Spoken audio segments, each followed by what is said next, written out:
The following episode contains discussions of death, unexplained phenomena, and potential violence. Listener discretion is advised.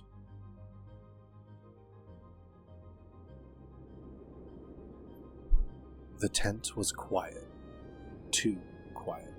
Oleg could hear the wind clawing outside, but inside, just breath, just dread.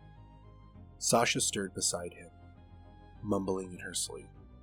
She always talked in dreams when she was nervous. The others were still, not asleep, just pretending, like him. The pressure had returned, that low, chest-deep hum, like the air had weight, like the mountain was holding its breath. Then, it all shifted. A noise, not loud, not sharp, just raw, like the groan of earth beneath ice or the howl of something too big, too old, too close. And when they moved, all at once, without a word, the blade slashed through canvas. The cold hit like a hammer. 9 shadows scattered into the night. No boots, no coats, no direction. Only away. Away from the sound. Away from the mountain. Away from whatever they had woken up there in the dark. They would never reach the tree line.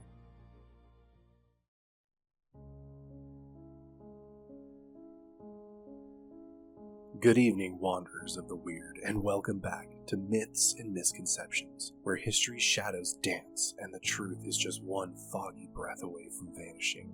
I'm your host, Kronos, and tonight, we return from the silence. And what better way to break that silence than with the wind?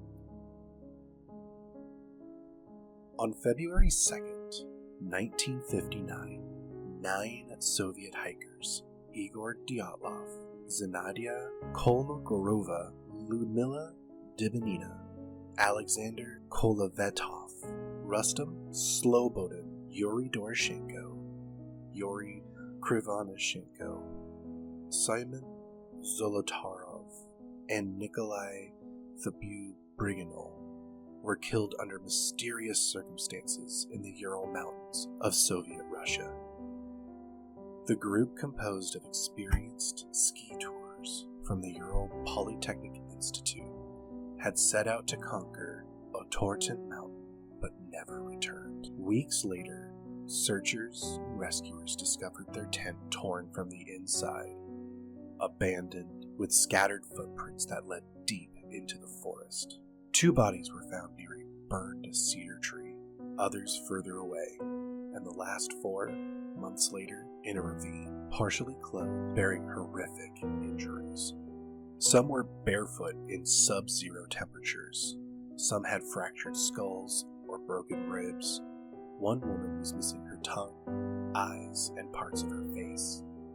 Despite all of this, the official cause of death was hypothermia or blunt trauma with no signs of struggle. The Dyatlov Pass incident has baffled scientists, conspiracy theorists, and the curious for over 6 decades.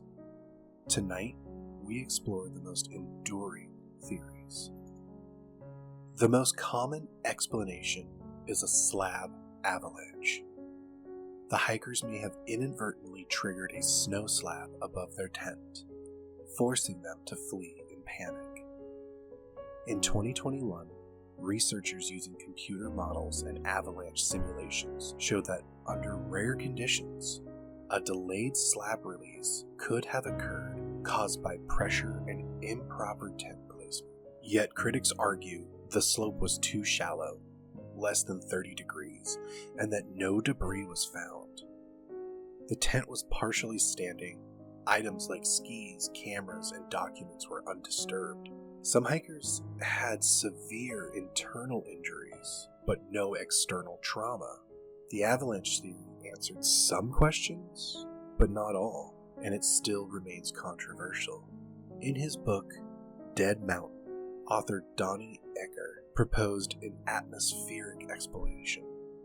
According to his research, wind funneling around the Kholat Sekal might have created a Kármán vortex stream, producing infrasound, which is low-frequency noise that induces panic, dread, and confusion in humans. This theory suggests that the group became overwhelmed by unease and irrational fear, fled the tent in a disoriented state, and became lost. But that doesn't explain their subsequent injuries, or why they didn't return once the perceived threat had passed. Infrasound may have played a role in the panic, but fails to explain the physical evidence.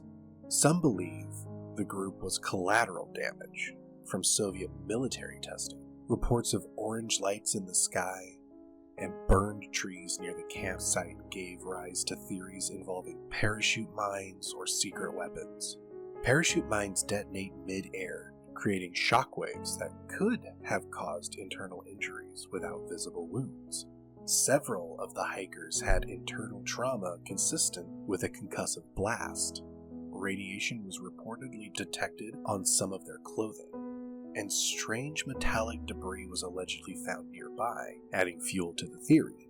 The investigation was hurried, files were sealed, and key figures disappeared from public view. If this was a cover-up, it was buried very well. Though this brings us to the fourth theory, the supernatural forces. The native Mansi people considered the mountain to be sacred. The hikers named their last campsite the Dead Mountain, a reference to local folklore. Some believe the group disturbed a spiritual boundary. Others invoke cryptid, a yeti for instance, citing a joking photo from the group and reports of massive footprints. Still, others claim UFO activity. Witnesses from nearby villages and military patrols reported strange lights on the same night. Was it extraterrestrial, interdimensional, or something stranger? A tear in space and time? These ideas may sound implausible, but they persist for one reason. Nothing else makes perfect sense either. In 2019, Russia reopened this case, and once again, they ruled it an avalanche. But many experts disagree. The inconsistencies remain. No single theory explains everything. 9 people fled into the freezing night. They tore through their own tent, and some died in defensive positions. Others seem to have wandered. Their injuries defy explanation, and their behavior defies logic. Perhaps the Dyatlov Pass incident endures because we fear what it represents. That even with modern science, survival training, and preparation, we can still vanish into the unknown. That mountain is silent, but it still remembers. We as humans crave answers to the unknown. But the world doesn't always offer them. The Dyatlov 9 walked into something they couldn't explain. Maybe it was nature. Maybe it was something more terrifying. Either way, their story reminds us that the frontier of knowledge still hides shadows. Thank you for walking with me through one of the coldest, strangest corners of modern history. If this episode stirred something in you, leave a comment, share your theory, and remember, not all silence is empty. Some of it listens. Stay curious, stay haunted, and never assume the silence means we're safe.